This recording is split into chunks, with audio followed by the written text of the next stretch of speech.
Here, our reps do much more. They find the right type of brands, they pair them with the right type of publishers, they educate the brand about what we do and how it works, they onboard them. Like I said, they have strategy meetings with them. And over time, and this is a cliche, so cliche warning, but the ambition is for every rep to become a trusted advisor. Welcome to the B2B Playbook. We built this channel for small B2B marketing teams who want to drive more revenue for their business. Every week, we're showing you how to create more demand for your brand step by step using our 5Bs framework. So if you're time poor, resource strapped, but you still want to make a big impact on your business, make sure you hit that like and subscribe button down below so you don't miss an episode. Welcome back to the B2B Playbook. Listeners, as you know, we rarely have guests on our show. Instead, we select a few true experts who align with our view that B2B marketing is more about people, not platforms. Today, our special guest is Adrian Fagerlund. Adrian is the co-founder of Linkby. Linkby is an ad tech solution that allows brands to get featured across some of the world's most well-known and trusted publishing brands in 24 to 72 hours. They're an Aussie company with international reach, and they're doing a lot right in their go-to-market strategy, which I really want to dig into with Adrian. Adrian, thank you so much for coming on the show. Well done. That was a good summary. Thank you so much for having me. I'm excited to be on. Thank you very much. I'm glad we did a little bit of practice of your last name there. Hopefully I got close to the mark. It's necessary. Adrian, you've had a pretty incredible journey with Linkby over the last 4.5 years. And as I said today, I really want to dig into your go-to-market approach to show how you got there. And no doubt there's plenty of learnings there for our audience. But before we get into that, could you please give our audience just a quick overview of what Linkby is and maybe just an indication as to where the business is at?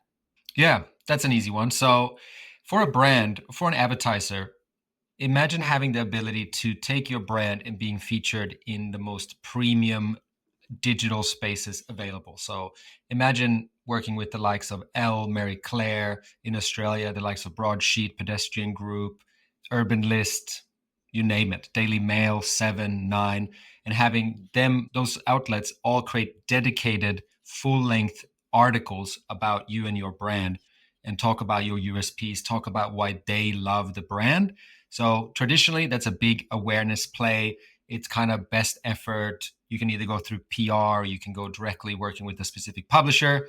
But what we wanted to solve for is how do you unlock true scale, not only in Australia, but also globally? How do you get your brand to be written about, to be heroed about in the biggest possible digital publishers available at the same time so you can create real buzz? Plus, you have measurability, meaning what's happening, what people who are engaging with the content do. You drive them to your site, and at a price point where it becomes a realistic thing for most brands out there. So that's what we do. So we facilitate long-form content that looks, feels, and reads like the normal organic articles of publishers with a strong performance layer on top. Thank you for that. And I've heard a lot of good things just anecdotally from peers and people that I talk to. So you guys are doing a great job. Can you give us some kind of indication for our listeners to like where the business is at, maybe within its own growth stage? However you want to indicate that is up to you. Yeah, we started here in Australia, and my co-founder, Chris Varzinia, is the founder of Pedestrian.tv. He started that business about when he was 21 and then ended up reading that for 15 years before selling it to Nut. That's kind of where the birthplace of Linkby, CTO and third co-founder. Then over time, we grew the Australian team. Then we ventured into the UK. Once we were successful there, we started venturing into the US. And now we're in 7 different markets. We're about 80 people globally, consisting of sales, the tech team, of course.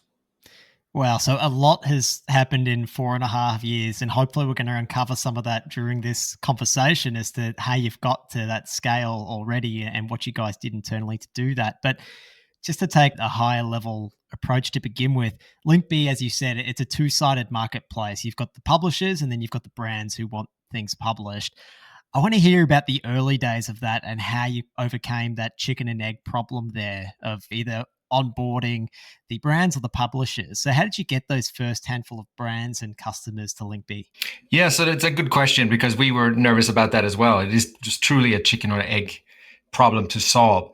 But luckily, like I said, Chris is a well-known figure in Australian publishing, which also came with an extensive network. So peers within the publishing industry say, hey, this is our ambition and what idea is, do you want to be on a trial with us and see how it works? And then same thing, we went to advertisers that say, we have this new thing. Do you want to do a trial? Luckily, that went really, really well. And then we created case studies on the back of that. Like I said, we got the Australian market popping. And then once we were ready, we took the real case studies from the Australian market and showed publishers and brands in the UK and got the ball rolling there. And then rinse and repeat to go into the US, SEA, and so on. Do you remember who said yes first, the very first project that you ever got live on the platform? Yes. Oh, brilliant. I remember it was Susanna George, shout out, at Urban List, which is an amazing Australian publisher. She was very keen, and we work very closely with them to this day. So I think she was involved, and she also provided a testimonial that you can find through our collateral to this day. And then in terms of brands, I remember one of the first brands we worked with was Australian mattress giant and furniture maker Koala, where their team are probably, you got to look far and wide to find as a savvy ad team as you find in Koala, formerly headed up by Tim Doyle, who now heads up Eucalyptus. He and the team there are very switched on. They were keen for a trial, and luckily that trial went really well as well. So it wasn't the very first client, but it definitely was one of the most memorable clients, and having the success of our Koala campaign on Urban List and a couple of other publishers that were early on do really well. And then again, created a case study based on that. Amazing. I think that's the reality of probably how most businesses have to start, is you go through that warm network because there's that degree of trust there, people wanting to help you. But then obviously you guys delivered, and it's evidenced by the fact that they still work with you to this day, which is a great testimonial for Linkby itself. Going a little bit into your go-to-market now, in my research for our conversation, I saw that you had a lot of employees with growth and partnerships, and I couldn't find any titles within my LinkedIn Sales Navigator search that said sales or SDRs. I thought that might open a window into how you view sales at Linkby. Can you tell me a little bit more about why you've done that and maybe your mindset when it comes to sales? It's a good question. I think it is more encompassing than just sales. What we do is we provide a service to brands and to publishers and to agencies, where sometimes that means we help them with their content strategy, their year-long content strategy. We ideate with them. We work collaboratively to be the middleman between the publisher and the brand to find where the ambition of the brand and the ambition of the publisher and the timing of both kind of come together. So I think just saying that you're doing sales, which is something, it's great if you're just pitching to someone and go, hey, here's the deal, and then the cycle is over. Here our reps do much more. They find the right type of brands. They pair them with the right type of publishers. They educate the brand about what we do and how it works. They onboard them. Like I said, they have strategy meetings with them. And over time, and this is a cliche, so cliche warning, but the ambition is for every rep to become a trusted advisor. What that actually just means is that when we come with ideas, which we frequently do to our brands that we work with, and we say, hey, for example, BFCM is coming up, Black Friday, Cyber Monday.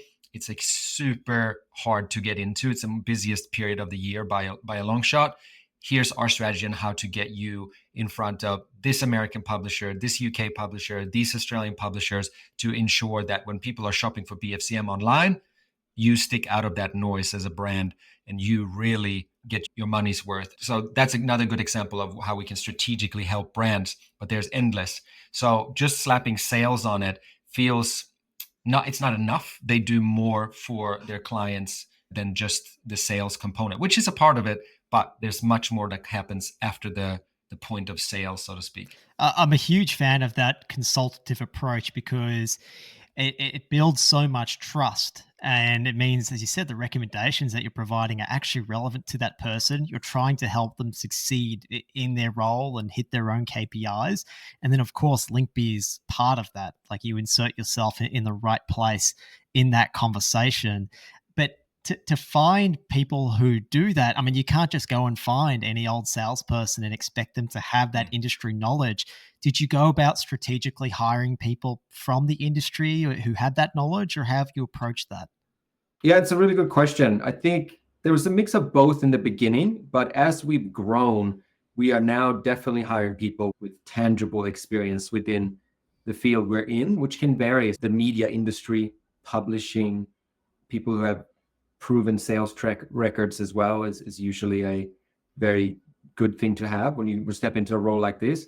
And then as our products are being more and more used by agencies of all sorts, having agency experience, whether you worked internally in an agency or you worked towards agency, so to speak, is a big bonus. And as we've grown, we have more and more people with that type of experience, which is fantastic because that kind of, the tide raises all ships. So when we do training internally, when we ideate internally, when we are working in teams, adding people's different experience, whether they're based here in Australia, in Sydney, in Melbourne, in Brisbane, we have a team now, or they're in New York, LA, Manchester, London, Toronto, and so on. So we have talent from all these different places on the earth and they all add their own ingredients to this big roll soup of ours. And the more people, the more talented people we get in, again, it lifts all ships in that sense, which is fantastic.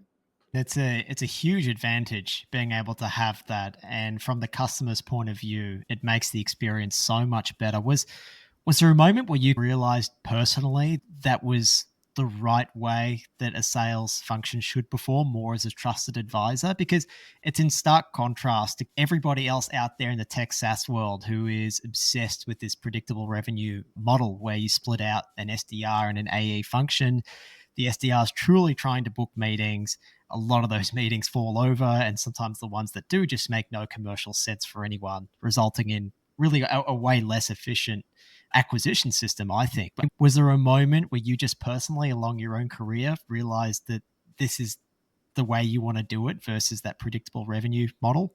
You kind of go back to the other question that you were asking about. I think if you have SDRs and then someone else takes over and then you pass it to a project manager that passes it to another specialist and that passes it to another specialist, it's all well and good. But I think, like I said, when you want to strive to become that trusted advisor type of person, then having ownership of the whole cycle definitely helps that, because you speak to potentially the founder or the head of marketing, the CMO, or someone in the business. You're the one kind of doing the discovery, finding out what keeps them up at night. Then you sell in the product based on those kind of wants from the client. Then you help them create their first campaign. Then they appear within your patch. Then you start talking to them regularly. You get more and more insight in not only to their business, but to that specific industry and so on. So you over time become not only the owner of a specific client from start to finish, you also become an expert within that client, that segment, and what kind of works for that specific type of client. So again, that's why I think it's the less you separate, the more weight you have as a contact person for that specific brand, because you know them and you know what, again, their trials and tribulations, their ambitions, more importantly, and then you can continuously tap into that and build rapport, of course, but also provide the best solution for everybody. Is that something that you picked up as a result of your previous roles? I see you've been a sales manager elsewhere, you've been in partnerships. Is that kind of where you picked a lot of that up? To be honest, it's quite reflective of how, because I was also at Pedestrian.tv, the business that my co-founder founded, and that was very much the strategy there as well. So it was new to me when I started there, because again, I came from a world where someone sets my meetings for me, I do the pitch, and then I hand it off to someone else. And it was definitely a steep learning curve for someone like me coming into that business, because so much more is demanded from you as a rep, but it's also much more fun and more giving in a way that I know for a fact that a lot of people, so to speak, graduated from Pedestrian.tv to go out and do great things. One of those places is our business, because not only am I from Pedestrian.tv, so is Chris, of course, our head of publishing, Vanessa Lawrence, who's amazing. She moved to New York to head up our whole publishing division. Caitlin Hibbert, who leads the North America and the UK for us, is from Pedestrian. Pete Richardson, who heads up Australia for us, is also from Pedestrian, who used to work with me there, and so on. There's quite a few other ones who also comes from that. So I definitely think that some of the DNA of early days Pedestrian has leaked over into Linkby. And in my humble opinion, that is nothing but good news, because the way Chris and the other founder, Oscar, ran Pedestrian.tv back in the day was fantastic and clearly had great results. So I do think that this being Chris's second venture, there's definitely a little bit of leak over. But again, I personally prefer to work like that because I'm curious by nature. I very much enjoy working with clients from start to finish, truly learning about them, being curious about what they're trying to achieve. And again, hopefully becoming that trusted advisor, cliche warning, because something I've noticed as well is that if you as a rep create that type of relationship, it's kind of forever. So if you're working with a brand that you impressed on a role over here, as long as there's a product fit somewhere, when you ping them, when you've moved roles, so further down the line or whatever happens, they've moved roles, whatever happens, they are more than willing to invite you back in and go, okay, fair shake. What do you got this time? Because last time you impressed me by X, Y, and Z. So it's more fun, more giving, leads to better results, in my opinion. And it's also in perpetuity. Like it just keeps on giving throughout someone's career, whether they're on this side or on the client side. I mean, I think it's fantastic that it's effectively baked into the DNA of Linkby. I think that's such a great thing to have there. But does that change the metrics that you would and the KPIs that you would typically set for a salesperson? Are you able to share a little bit about that? Because typically you might look at activities and the number of meetings booked and the number of discovery calls and all that kind of stuff. I would love to hear how you're measuring things from your side. Yeah, there's nuance to this, and I'm not going to go too deep into it, but one of the core things that we do is we have a global team bonus, which means we have a growth target. And then if we hit that growth target, when we hit that growth target, everybody in the business gets a bonus. So because again, there are several players involved across one client. That's not only tech that builds what we're doing, of course, but then there's the sales team, but then there's also the publishing team. They then are the liaisons on the publishing side. So it takes a few chefs to cook this dish, so to speak. And the bonus structure reflects that. So the amount of collaboration that we have throughout the team is something I've never seen before. As an example, you work on a client, that client is based in Australia. You work with the publishing team in Australia to sort out a publisher list that is perfect for them and a content angle that's perfect for them. But then they also activate in the UK and the US. So then my team works with my team in the UK and my team in the US, and they all come together from all different angles to make sure that client is served in the best possible way. Therefore, it is truly, and again, it's one team, one dream. But in this case, it actually is true because it's reflected from the start to the finish of what we're doing.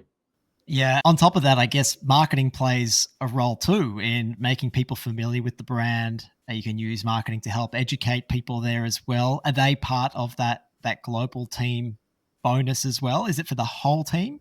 Yep, for everybody involved in the whole business. And yes, we're definitely doing some marketing as well, but not too much because again, the way we built our portfolio of clients and stuff is through word of mouth originally.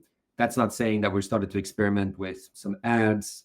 We're raising our profile through things like podcasts, and we're super active on the conference circuit globally. So we are pretty much present at most conferences that touch our industry. And yeah, we're getting a lot of traction from that as well, just to be seen, because we are doing things that's a little slightly different than anyone else globally. So that education piece where we get a chance to do one-to-many rather than one-on-one always is definitely, I consider that part of our marketing and has so far treated us really well.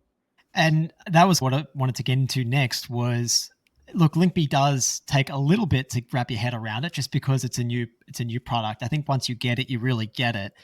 How have you approached educating the market so far? Has it mostly been on that one-to-one basis?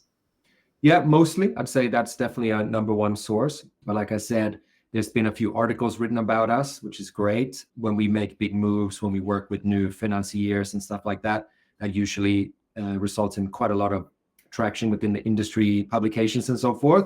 That opens some people's eyes.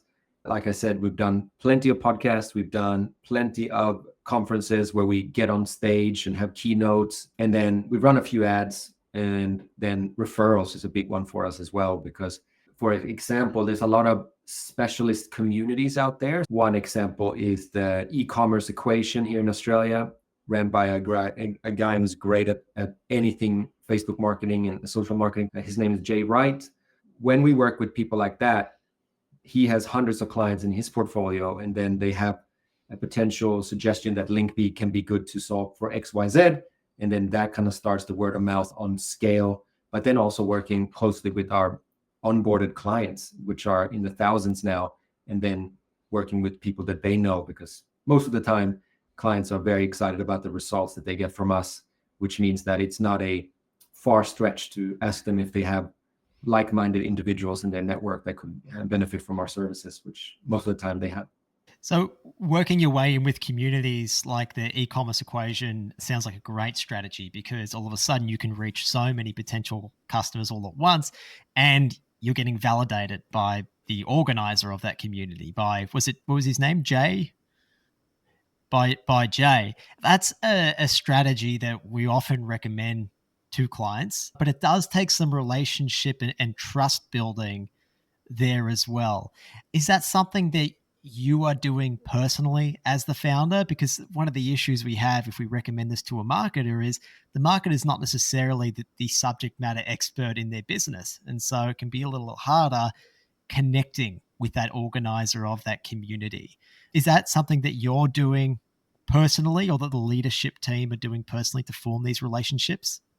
To an extent. What normally happens is that we reach out to a specific client, they test us and love us, and then they tell us about the community that they're in. And they go, oh, have you guys spoken to this brand?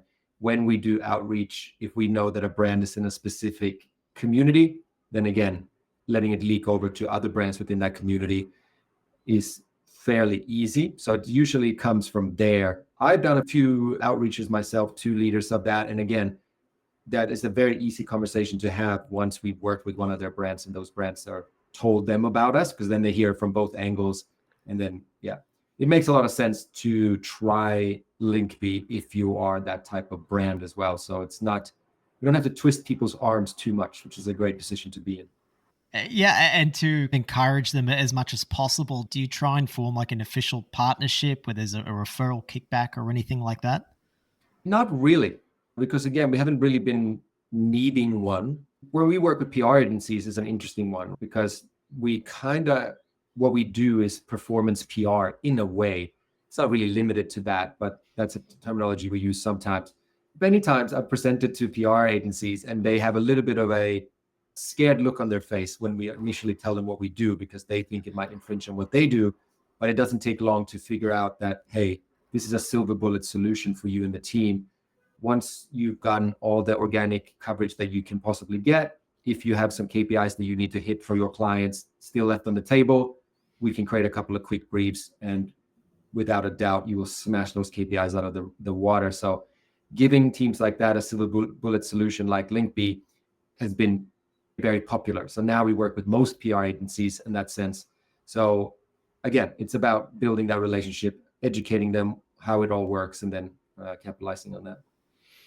And so, like with those communities, are you going in there, and what does that education actually look like? Are you going in and doing like a webinar, or what does that typically look like? Yeah, that's usually how it takes form. So we work with one or two of their clients. They start getting really curious about this.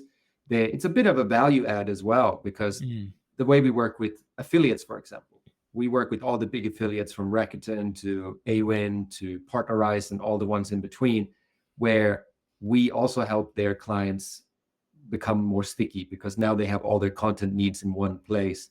We can facilitate content that's slightly different than your traditional CPA, cost per acquisition type of content, because here again, it's dedicated, full length, looks, feels, and reads like the normal content of that publisher. That type of content goes really well hand in hand with CPA type of content. So again, when we go to deal making for Rakuten or any conference like that, we again get that chance to work with multiple brands at the same time, being championed by not ourselves, but also from the likes of Rakuten and Awin, which is a very potent way of onboarding new clients and getting people educated about what we do and how we do it. It sounds like a sensational strategy. It's working really well for you guys. How else are you thinking about using marketing to educate on that one-to-many basis? So lately, we've been trying a few ads on social media. So we did some Facebook ads. We've done some Instagram ads. We're also quite active on LinkedIn, which has been quite good for us, where we create a bit of a profile for ourselves. It's a lot of chats, a lot of engagement across our posts there, which is really great. And then that gives our team the ability to get involved and build relationships on those platforms as well, especially LinkedIn. And then we created video assets that are really useful, where we can enrich our own outreach with video, but also again use those channels to display video and get a barbecue statement or an elevator pitch to potential clients really quickly and dynamic, more easy to consume way as well. When you jump onto these platforms, obviously they all have the ability to target, and your market is reasonably big. I don't know what your budgets are like, but the way that thinking about approaching that, are you segmenting down a little bit, or is it a broad approach at the moment? Yeah, I think there's definitely targeting involved, right? So we're targeting D2C clients, agencies. You said how many people you want in that business, where they are. We can target such things as like Shopify stores is a good one as well. So there's definitely some intelligent targeting headed up by our team. I'm not particularly the expert of this. There's another guy named Kevin who is. But yeah, I know what he does is definitely results in great results for us, and also helping building our profile in the right channels. Fantastic. I appreciate you sharing your approach with us. What about measuring the impact of marketing at Linkby? There's a real temptation with any of your go-to-market strategy to measure like every activity and every metric. And it sounds like you've taken a fantastic approach on the sales front to realize that this kind of stuff, it does take time, and it does take time to build relationships. Has that thinking translated over to marketing, or is there a particular measurement system that you're looking at that's very detailed and very results oriented? Again, I am not the expert on this, but from my perspective, we've definitely not done a lot of it, which is we're in the test phase right now. I know it's year almost 5, and we're in the test phase of our marketing, which is again a sign of the strength of that what we're doing, because again, we didn't really do that for the first 3 to 3.5 years. So like I said, we've tested different channels. We're racing our profile through different channels. We have our own organic PR strategy. We have the podcasts that we do. We have the social media advertising. What it really comes down to is we want people and brands and publishers to find us through those channels, and then the measurement's easy. It's to book a demo, come on board, submit a brief, and that's it. And again, I'm not the expert, so our evaluation of our different marketing efforts are definitely becoming more and more sophisticated. And we have a dedicated team who handles that, who I kind of wish was on this call now as well, so they could tell me more in detail how it actually works behind the scenes. I'm too bogged down at the moment with just making sure that the sales team is equipped to service all those clients that come from those marketing efforts once they arrive.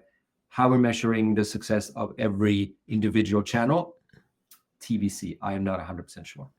I appreciate that honest answer. And I think that's probably reflective of the role that most of the leadership need to take, right? That's why you hire other people to help with this, and totally understand that. In terms of making sure that there's that alignment between sales, marketing, and customer success, have you found anything else in particular that really works to make sure that everyone is on the same page? A lot of teams struggle with sales, marketing, and customer success all being completely aligned on, these who our key targets really should be. This is like the main use cases for the product and the brand and what they should get from it. These are the deals that are in the pipeline at the moment that we really want to work together to try and win.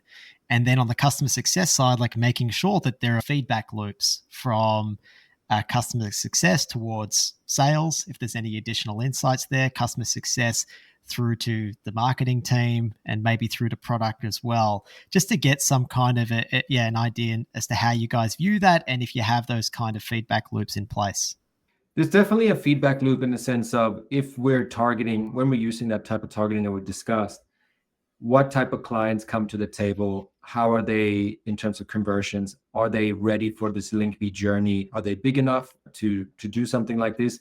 Granted, we work with very junior brands all the way to the Amazons and Apples of the world, but If you're just getting set up and you don't have your Facebook strategy sorted, or you don't do social media, it might be a tiny bit early to work and get the biggest publishers in the world start driving millions of people to your website if you haven't even built your website yet. So like the type of feedback that, hey, we've done a big campaign, we got a bunch of inbound calls that we had demos with, but they're all too young to be ready for the Linkby journey, then okay, we're going to switch that targeting capabilities to say, okay, they're going to be plus 10 seats, plus 20 seats, plus 30 seats, for example.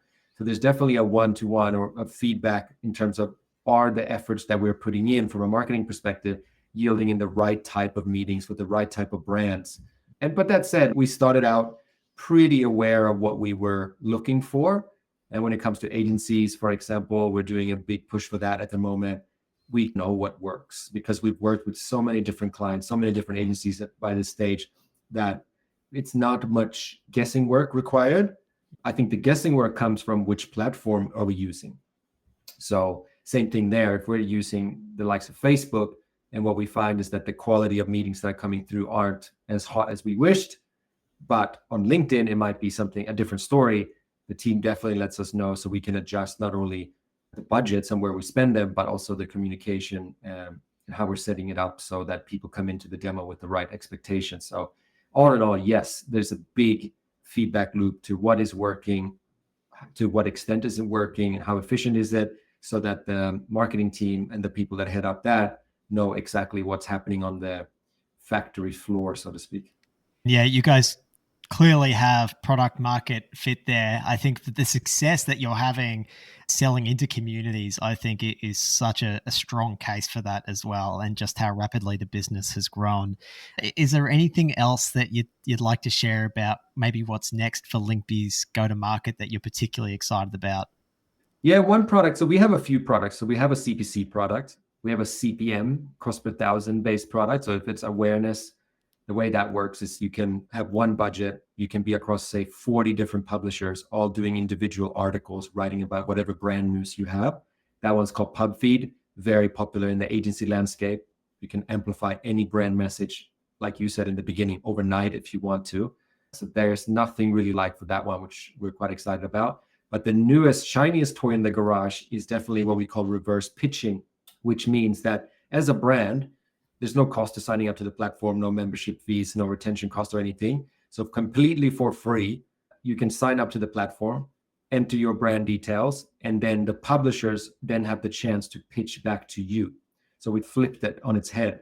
So let's say, for example, you're a beauty brand, you might get a pitch sent to you by InStyle in the US, Elle, Mary Claire, all those beauty, Pop Sugar, all those kind of beauty titles that see your brand on our platform and go, ooh, we are focusing on organic SPFs for summer. Then would you like to work with us? And then you can say yay or nay, of course. So that's reversed pitching. So instead of the brand coming and saying, hey, I love this publisher, I want to work with them, we now also have the ability to do the opposite, which is let the publisher come to the brand. And as a brand, again, I brew and drink the Kool-Aid, but why the hell not would you not sign up for that? Just because you can say no. But putting yourself in front of those publishers, so they know about you, they know what type of products you have, so that when the time is right, they can let you know exactly when they want to work with you, and you can still say yay or nay. So for me, biasly, that's a bit of a no-brainer, and especially as a Linkby client, where you have that full strategy, you sign up, you choose the publishers you want to work with, you set your timings, you set your parameters, but then also make sure that you are in the running for reverse pitching. So that's something that is launched now for a couple of months, and the success has been fantastic, both from the publisher side, which is very important, but also from the brand side, because who doesn't want the biggest publishers in the world pinging you saying, hey, we love everything you're doing, we want to write articles about you? The answer is usually yes, because people also love their own brands. So it works well. I imagine that's just acted as one more carrot for brands to sign up to the platform as well. Once you know that one of these big publishers are on there, then why wouldn't you do that? It's probably like how help a reporter out, how similar to how that's grown, I suppose. You've got all the big brands and they need content, and this is a great way of fulfilling that. Yeah, 100%. And that's the whole ethos of the business. We want to marry what publishers are doing, with what brands are doing, and creating great content that readers want. And letting the publisher take the wheel helps do exactly that. Amazing. Is there anything else that you'd love to add to the conversation before we wrap this up, Adrian? You've been really generous with your time.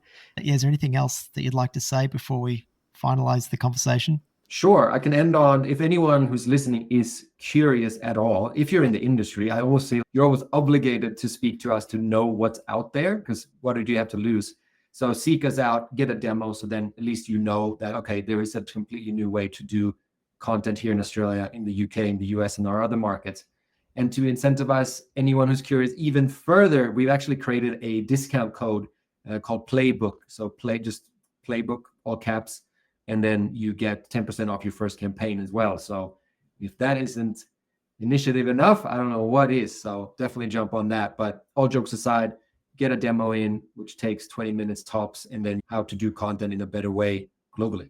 Fantastic. Adrian, thank you so much for your time. Listeners, viewers, make sure you follow Adrian and Linkby's journey. Where would you like people to find you or Linkby, Adrian? Where's the best place? Personally, I think if recency biased, I'm really happy with what we're doing on LinkedIn. So just search Linkby, Linkby on LinkedIn, and you can't miss us there. Fantastic. Adrian, thank you so much for your time. Thank you. This has been great. Thanks a lot.